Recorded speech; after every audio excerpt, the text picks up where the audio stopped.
ഈ വർഷാവസാനം ബീഹാറിൽ തിരഞ്ഞെടുപ്പ് നടക്കാനിരിക്കെ രാഹുൽ ഗാന്ധി ബീഹാറിലെ യുവജനങ്ങളെ ലക്ഷ്യമിട്ടുകൊണ്ട് ഒരു യാത്ര നടത്തുന്നുണ്ട്. നരേന്ദ്രമോദി സർക്കാരിന്റെ അൺഎംപ്ലോയ്മെന്റ് അഥവാ തൊഴിലില്ലായ്മയെ ചൊല്ലിയുള്ളതാണ്, അതിൽ ഊന്നിയുള്ളതാണ് രാഹുൽ ഗാന്ധിയുടെ യാത്ര. അങ്ങനെ രാഹുൽ ഗാന്ധി ഈ ഇലക്ഷൻ ലക്ഷ്യമിട്ടുകൊണ്ട് ഈ യാത്ര നടത്തുമ്പോൾ യുവാക്കളെയാണ് ടാർഗറ്റ് ചെയ്യുന്നത്. കഴിഞ്ഞ ദിവസം രാഹുൽ ഗാന്ധി ബീഹാറിൽ എത്തിയിരുന്നു. പക്ഷേ അവിടെ നടന്നത് വ്യത്യസ്തമായിട്ടുള്ള ഒരു സംഭവമാണ്. രാഹുൽ ഗാന്ധി എത്തുന്നതിന് തൊട്ട് മുമ്പ് തന്നെ അവിടെ വലിയൊരു സംഘർഷം രൂപപ്പെട്ടു. അതായത് കോൺഗ്രസ് പ്രവർത്തകർ അങ്ങോട്ടും ഇങ്ങോട്ടും തമ്മിലടിക്കുന്ന കാഴ്ചയാണ് കാണാൻ സാധിച്ചത്.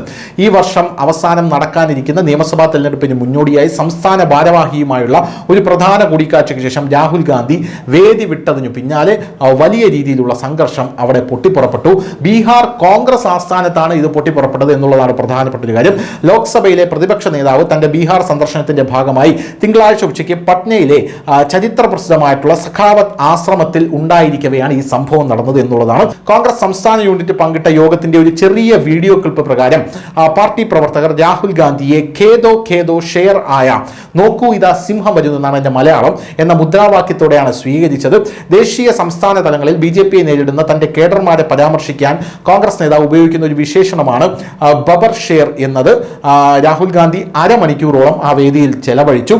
പാർട്ടി പ്രവർത്തകർ ചോർ അഥവാ കള്ളൻ, പോക്കറ്റ് മാൻ അഥവാ പോക്കറ്റ് അടിക്കാരൻ എന്ന് വിളിച്ചുകൊണ്ട് ഒരാളെ പിന്തുടരാൻ തുടങ്ങിയതോടെ കുഴപ്പങ്ങൾ പുറപ്പെട്ടു. എന്നാൽ താനൊരു കോൺഗ്രസ് പാർട്ടി പ്രവർത്തകനാണ്, ഞാൻ കള്ളനല്ല ചോറല്ല എന്ന് പറഞ്ഞ് ഇയാൾ പരസ്പരം അങ്ങോട്ടും ഇങ്ങോട്ടും കടന്ന് ഓടുകയായിരുന്നു. സംഭവവുമായി ബന്ധപ്പെട്ട് വ്യക്തി സ്വയം ഒരു കോൺഗ്രസ് പാർട്ടി പ്രവർത്തകനാണ് എന്ന് തെളിയിക്കുന്ന രേഖകളെല്ലാം എടുത്തു കാണിച്ചു. ഒരു കോൺഗ്രസ് പാർട്ടി പ്രവർത്തകനെ പോലും അറിയാത്ത ആൾക്കാരാണ് അവിടെ ഒത്തുകൂടിയിരിക്കുന്നത് എന്നുള്ളത് BJP കൃത്യമായിട്ടുള്ള ആയുധമാക്കി. ഇത്തവണ ബീഹാറിൽ ഹരിയാനയ്ക്കും ഡൽഹിക്കും ശേഷം ഇവിടെയും വട്ടപൂജ്യമായിരിക്കും കോൺഗ്രസിന് കിട്ടാൻ പോകുന്നത് എന്നാണ് പറഞ്ഞത്. രാഹുൽ ഗാന്ധി പോയ ഉടനെ ഒരു യുവാവ് വഖഫ് ബില്ലിന് പിന്തുണ എന്നെഴുതി ഒരു ലഘുലേഖ കയ്യിൽ പിടിച്ച് നിൽക്കുന്നതും അവിടെ സംഘർഷാവസ്ഥ രൂപപ്പെട്ടു.